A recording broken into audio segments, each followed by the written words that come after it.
Hello and welcome to Developer Perspective. This video is for developers and architects who want to get rid of the most common problem faced while initial setup of your application and later when adding more functionality to your application. If you think from a developer perspective, most of the time is wasted in setting up the most common thing of an application, that is architecture, code base, database, security, integration, application audit, testing tools, log, user management, performance analytics, authorization, access control, internationalization, containerization and deployment, and many more. So we will be speaking about a tool which will do all this for you, and I'm not bluffing. Hi, this is Jitesh from Developer Perspective, where we help you get the latest trend, technologies and tools in the software development ecosystem. If you are new here, make sure you click the subscribe button and hit the bell icon to support our channel. So let's jump into it. Today we'll speak about Gipster. So Gipster is a development platform to quickly generate, develop and deploy modern web applications and microservice architecture. It helps you create all the different aspects of an application ranging from architecture, code, integration to deployment, testing and packaging. My first impression when I used this tool for the first time was simply a wow. This almost had me save around 15 days of development and integration time and translate it to merely a few minutes of setup. So let's get started. So today we'll speak about Gipster.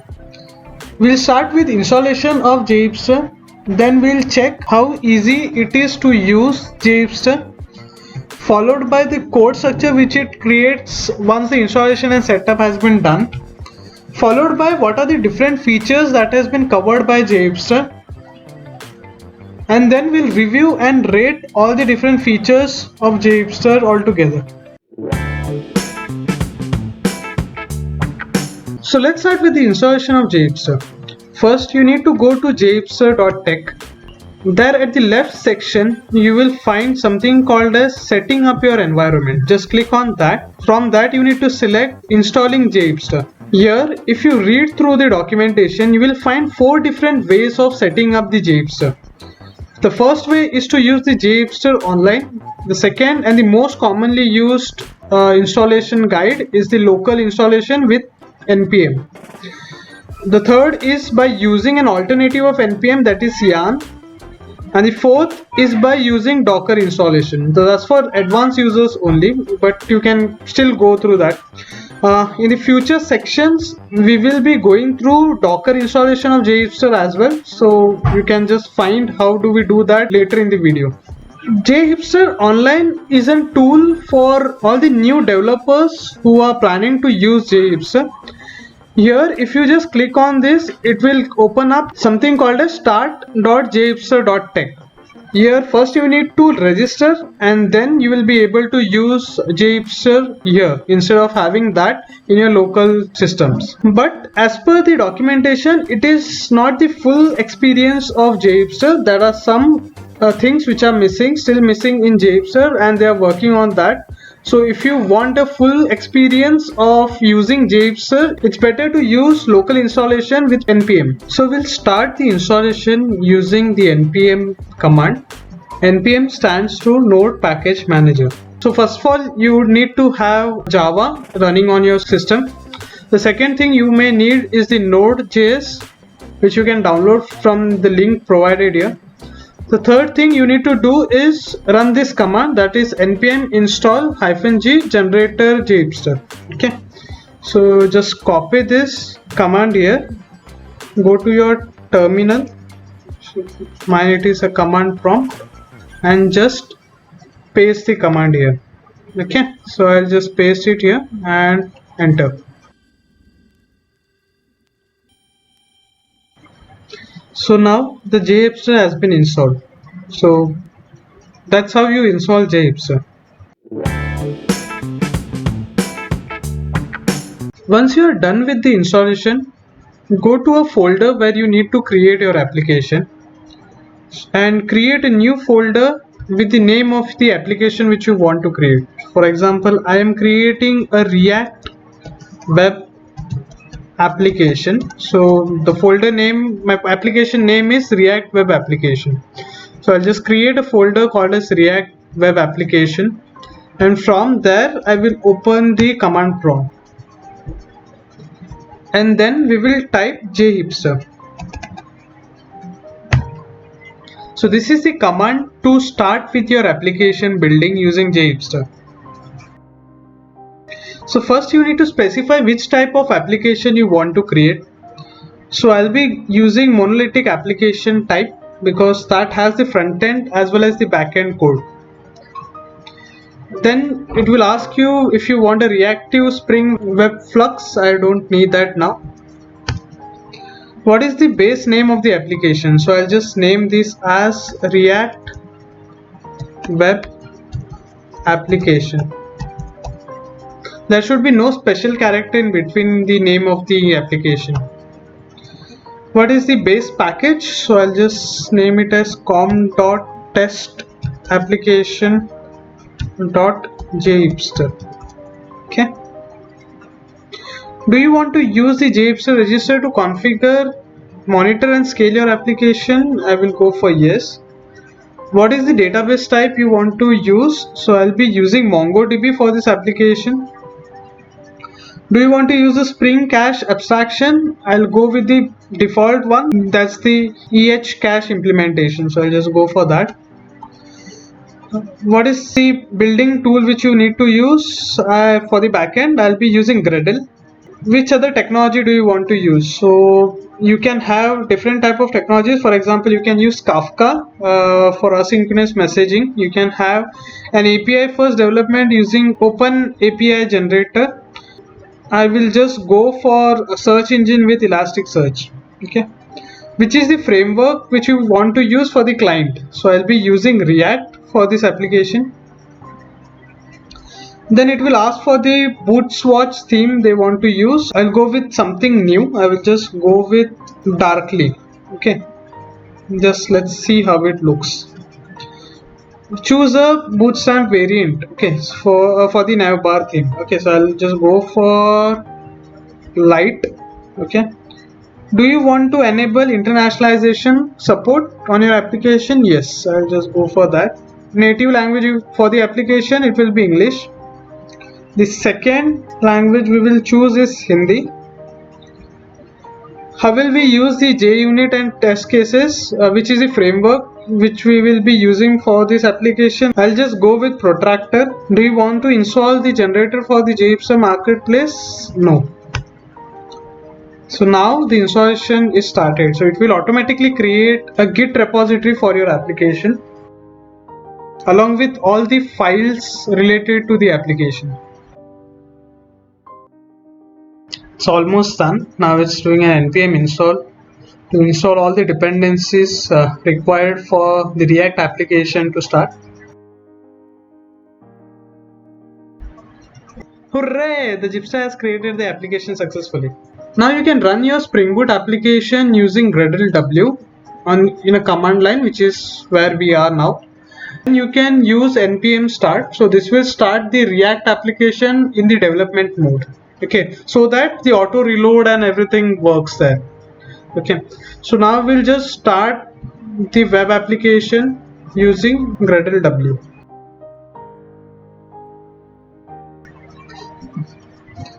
Now you can see that the front end has been started and the back end is starting up now, the Spring Boot application.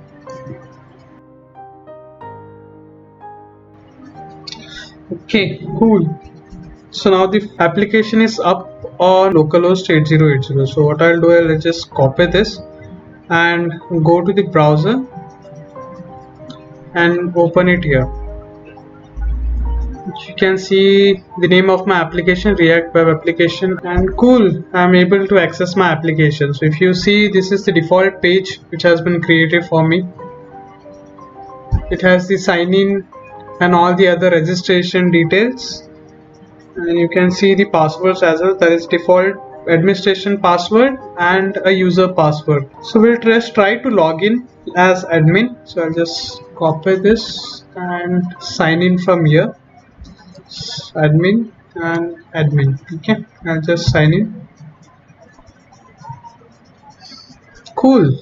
So I'm able to log into the web application. So this is the front end which has been developed by using React, and the back end I can see that it's Spring Boot.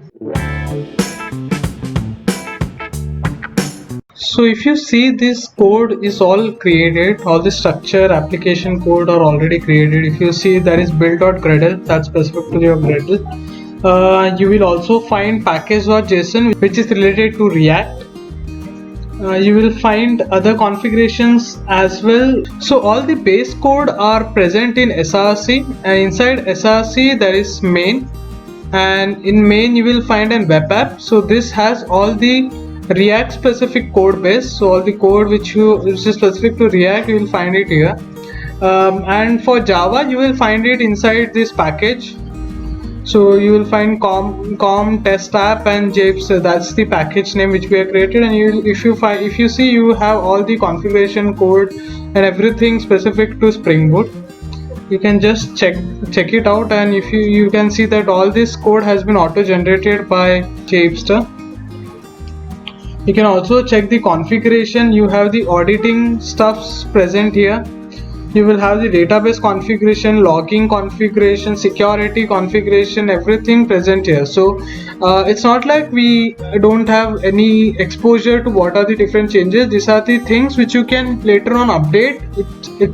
It's up to you if you want these features or not, but it is already present here. So you can use all these features out of the box. And these are the very basic building block for your application. So every application should have this feature, and this takes a very long time to get all those things up and running and all the integration to be done.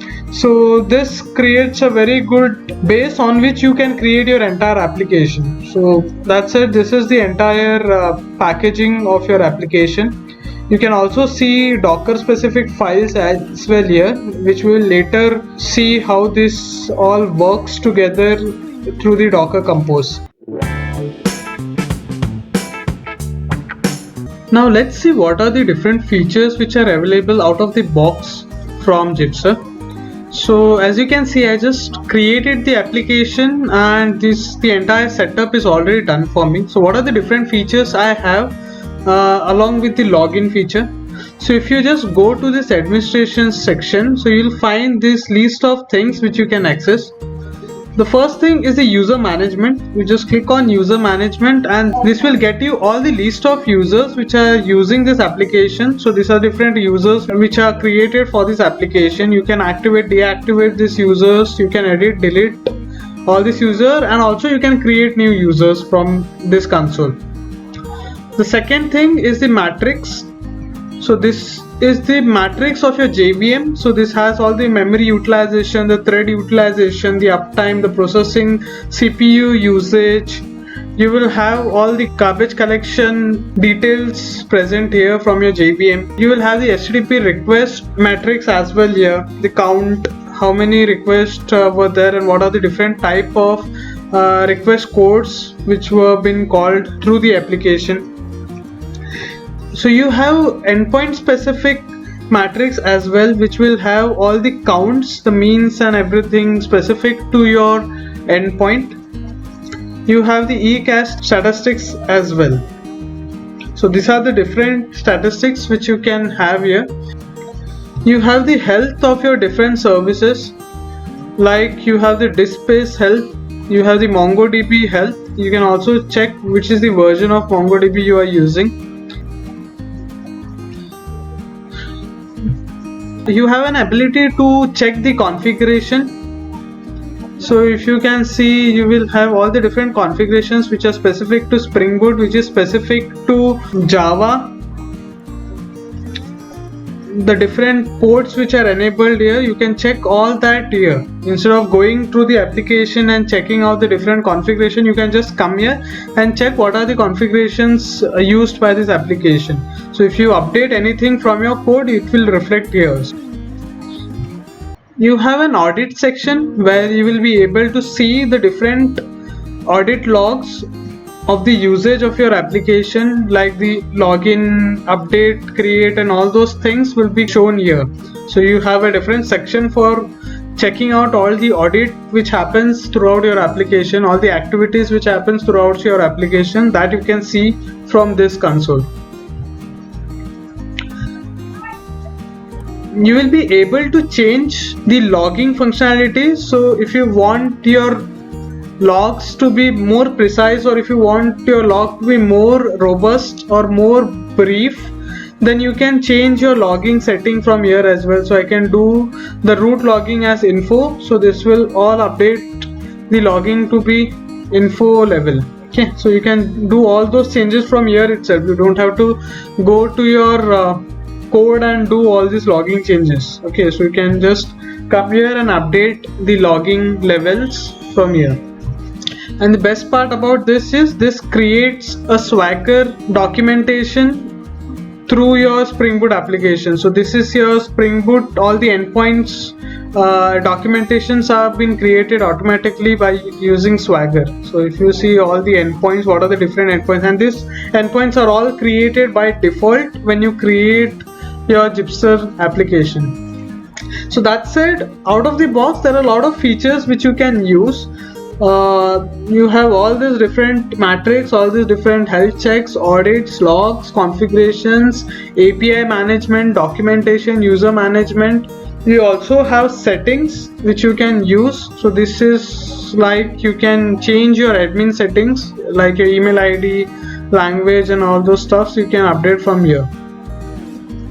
And you have the password button as well, where you can update your password. So that's it. This is like a very small application structure which is almost created, and the best part about this is this can all be editable. You can edit everything. You can edit the entire application.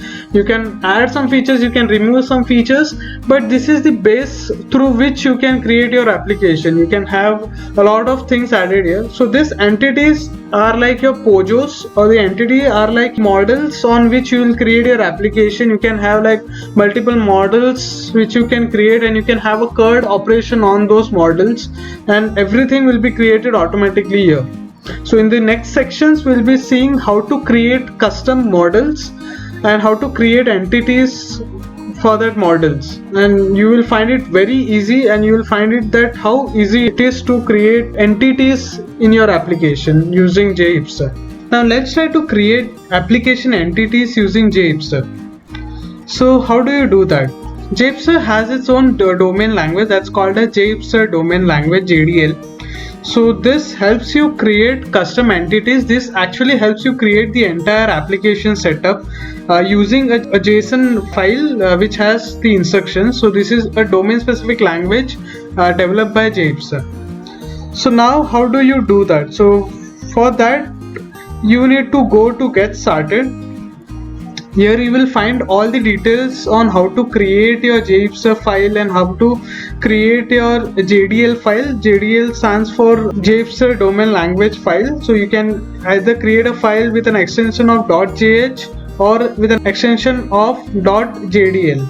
Okay, and then you need to just import that file using this command called as JHipster import -jdl followed by the file name. Okay, so first we will go and get an example template for this. So this JDL has its own sample repository, so just go to that sample repository.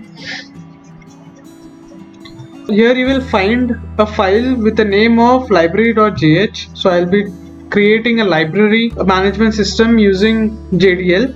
So here if you see this is the setup which will automatically create entire application. So this will have a base name of this, the application type as monolithic, the authentication by JWT, which we are already done. So this all things we have already done. So what we will do is we will just refer to this. Okay, so this is nothing but the entities which we will be creating. This will have the publisher, author, client, book, borrowed book name, and the relationship as well. We can also specify filters. What are the different entity on which we need filters? We also can specify the pagination. What are the different entities on which we need pagination? and we will have the service implementation type of code segregation done here. So we'll have a service and then an implementation. So this entire thing we can just use it and it will automatically create the entity for us. So first of all, what we need to do is we need to create a file with the extension of .jh or .jdl. Okay, so what we will do is we will first go and stop this application which we are running now, and then we will open this application in Visual Studio Code. You can open it on any IDE. You can also use IntelliJ to work on this application, but I prefer to use Visual Studio as I'm just doing UI specific changes and not more on the Java based changes. So here what you need to do is I'll just create a new file with the name as library.jdl. Okay, now what I'll do is I'll just copy this instruction from here to here and paste it here. Also, you have an JDL Studio on which you can check how your JDL will look like in a visual orientation. So just remove this, and I'll just copy this entire section of a library JDL and put it here. So now you can just visualize how your entire application or your entities will behave. All the relationship will be mapped here. What are the different entities and their specific object or entity and their properties will be available here. So you can just visually see how your application would be. I just pasted the entire file here. So now I have the library.jdl. Now what I'll do is I'll just go to the command prompt and I will execute this command. So I'll just paste it here, and my file name is library.jdl. okay, so I'll just execute this command on my command line, and now this should create all these entities related to library.jdl, all the publishers, book, and all their relationship. So this should create your backend code, the Spring Boot code, all the controllers has to be created, the APIs has to be created. Also this will create your React specific code, the UI entities, the connections to that UI entities, and everything. End of this execution, you will have an entire UI as well as backend with all the authentication stuff done, and your entire application will be integrated and up. Okay, so we'll just wait for that to happen.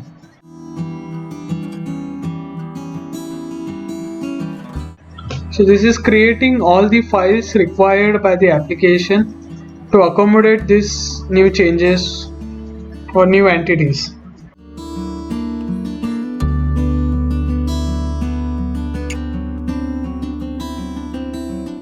So the entity creation has been completed. Now let's check what are the different code changes or what are the different files added to the application. And if you go here, you can find a lot of changes here, which includes the Java file creation, the POJOs creation, the repositories have been created automatically. The service interface has been created, and appropriate service implementation class has been created. You can also find the resources. So Spring Boot application will have resources followed by services, then their service implementations and the POJO classes. So this all the files has been created automatically. You can also see there are different TypeScript files created for React applications as well, and all the other related code has been already been added. Okay, you can see all the internationalizations changes has also been JSON has been added. Also the test cases and the test unit test cases has been added as well. Okay, so that said, you almost have everything created right away using this file only. You don't have to create anything, you just need to create this JDL file, and that's it. Your entire application code and all the repositories, everything has been created right away. Okay, so that's how JDL works. So now let's see how it shows in the UI. Okay, so I'll just go to the show code here. Okay, and I'll just refresh the, okay, I need to start the application first, so I'll just go here and do Gradle W again. Okay, this will start the application again along with all the new entities we have added.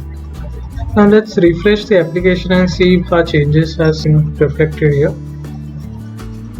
I am logged in here, and if you see in the entity section, you will find all these different entities. Okay, so these are all the entities which has been created by using the JDL template.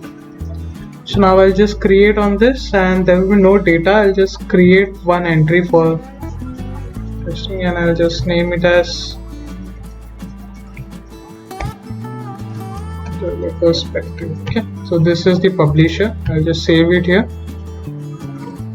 and yeah, we have the entry here. Okay, yeah, now you can view the entry, you can edit the entry or delete the entry. Okay, and all the mapping and stuff will be automatically done. Okay, so you can just create an author. Okay, and I'll just save this here. Just go to book. Here, if I want to create a book, you can just create. You can also select the files from here. You can select the publisher. The author is already selected, and save it. Okay, so this will create the entry. You can view those entries here as well. So that feature is already present. And later on, you can update this code as well. So you have the entire HTML. You can just go and change the code, and that's it. You'll be able to update the entire view. Okay, so that's how you can create entities using JDL. So if you just want to check how the authentication is being handled here, if you just go to inspect element, okay, I'll check the network tab here. You should be able to check the authentications done using this application. Okay, so if you see this API, this API has been called. This is a Spring Boot API which has a header with an authorization code. Okay, so this is using JWT authorization to access this application APIs. So authentication is also handled very well here using the JWT authorization token. When it comes to testing, Japster has different options using which you can do testing. So the basic unit testing is done by the JUnit 5. The integration testing is done by using the Spring Test Context framework.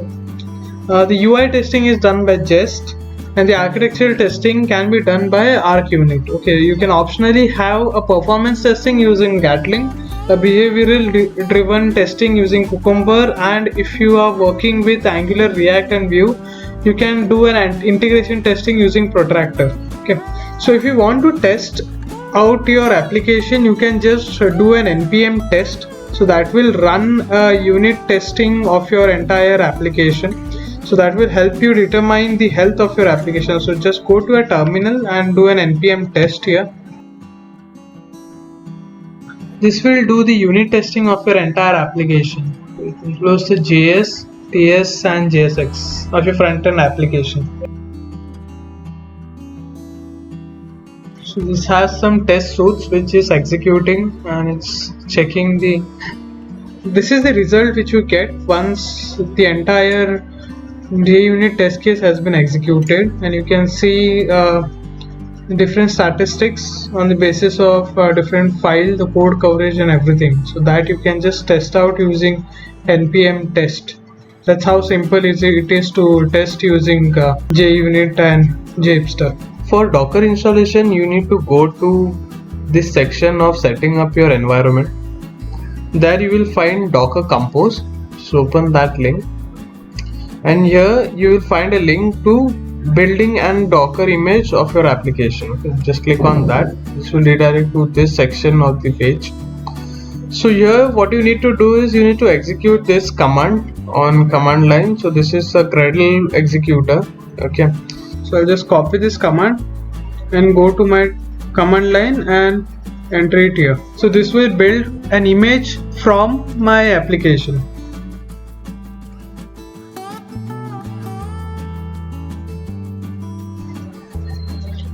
Okay, now the Docker image has been created.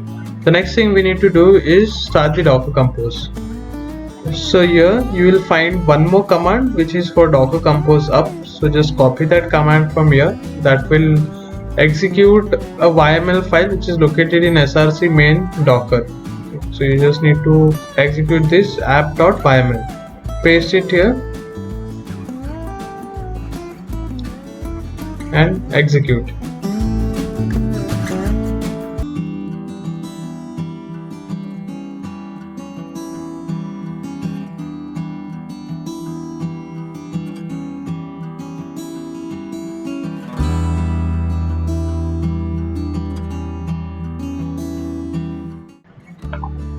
Okay, so now the application is up on localhost 8080. So just go to your browser. Here you open up port 8080 and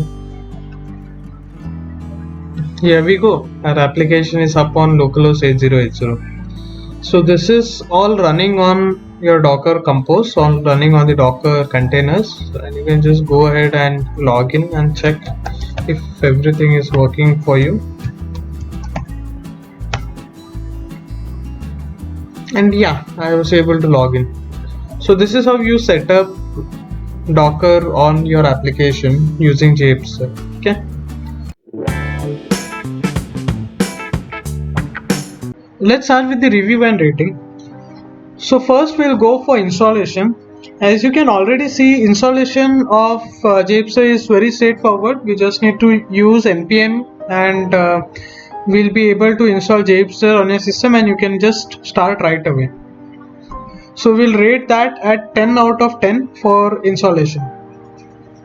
Second, it is about usability, how easy it is to use Japester. So as we already have checked up during the time of setup, it's very straightforward. You just need to execute commands on your command line terminal and then that's it. You will be able to create the entire application just using commands. You rarely have to create any script or something like that. You just have to execute via the CLI.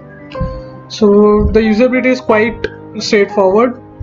So we'll be rating this at 8 out of 10. The reason being, even after the installation is done, there are some features missing. For example, we just saw that there is protractor for React as well, but we were not able to use that as the folders were not properly created. So we should have some proper detailing about those features as well. So that's the reason usability, we'll be rating it at 8 out of 10. Compatibility, we were able to use all the applications as if it's created by us. Means we just created everything from scratch. That means we were able to check all the code, we were able to understand all the code. You are actually having an interface through which you are creating the entire code base. So the code base end result has already been created. So now you can go ahead and update all the code base, all the React code, all the Spring Boot code. We have all those code laid out to us. So we can go ahead and do any changes as if those are normally created by us without using Japester. So that's the reason compatibility is very good when it comes to Japester. So we'll rate this at 10 out of 10 when it comes to compatibility. Updates. Yes, we have a lot of updates coming in because those are all community updates, open community applications. So that's the reason we have a lot of updates coming in. So if you have any issues or if you have any problems with the application or you want some enhancement, you can go ahead and suggest enhancements as well. You can add your own enhancement and ask for a merge on the main branch. So they have a Git repository for that. So let's see how the releases goes. There is this section of releases, so you can just check out what are the latest releases which has been done. So you can just go here and check that out. Also, if you go to the GitHub project for this application, you can find all the releases from here. Just click on this, and if you see, the latest release was done just 15 days ago. So that means there are a lot of releases which happens, and those are specific to all the small bugs you face. And if you see, there are a lot of commits by different people or different developers. So that way it will always be up to date, and if you have some issues, that would be rectified very quickly. Okay, so as a reason, releases and updates are very fast here. So we'll rate releases and updates at 9 out of 10 because the releases are quick and releases are very transparent because all are open source code, so you can just go and update, and if you find some issues you can update it. For supports, yes, we do not have a dedicated support. It's because it's an open source code application, so can't expect that they will have a support for you, but you still have a huge community using this application, so you will always find a solution to all your problems. So that's the reason I'll just give it as 9 out of 10 when it comes to update. So now let's check out the documentation stuff of JHipster. So if you go to the JHipster website, you will find a lot of documentation of the application. There are a huge amount of documentation which you can go through. You have a different dedicated sections to each of the different aspects of JHipster. So that can be microservices, the development, the testing, the production, the tools which have been used. The JDL has its own a documentation and its own studio where you can just go out and check your JDL setups, and there are few more quick guides for all the new developers who are planning to use JHipster, ranging from a very naive developer to an advanced level developer. They can find an appropriate documentation of all the features they want to try it out in this website. Also, there are video tutorials you can check out on YouTube.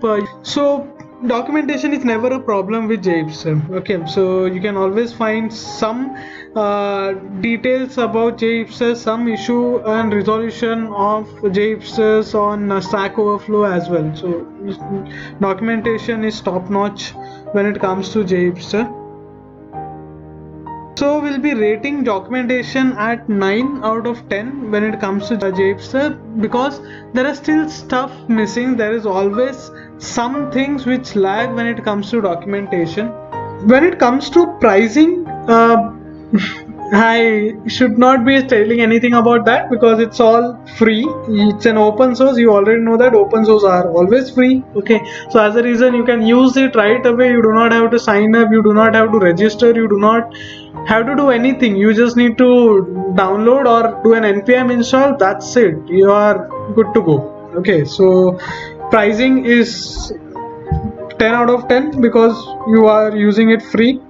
But still, if you want to support JHipster, if you want to give them credit and all the developers and all the people working on it, if you want to make JHipster a better place and a better tool to work with, then you can always go and donate. And they have this different sponsors plan which you can go for, and it's always good to contribute back to the things which you are using for free. Okay, so there is no harm in doing some sponsors to applications which are very useful for you, and it saves a lot of time. So you should always give back something to the community. Okay, so be a sponsor.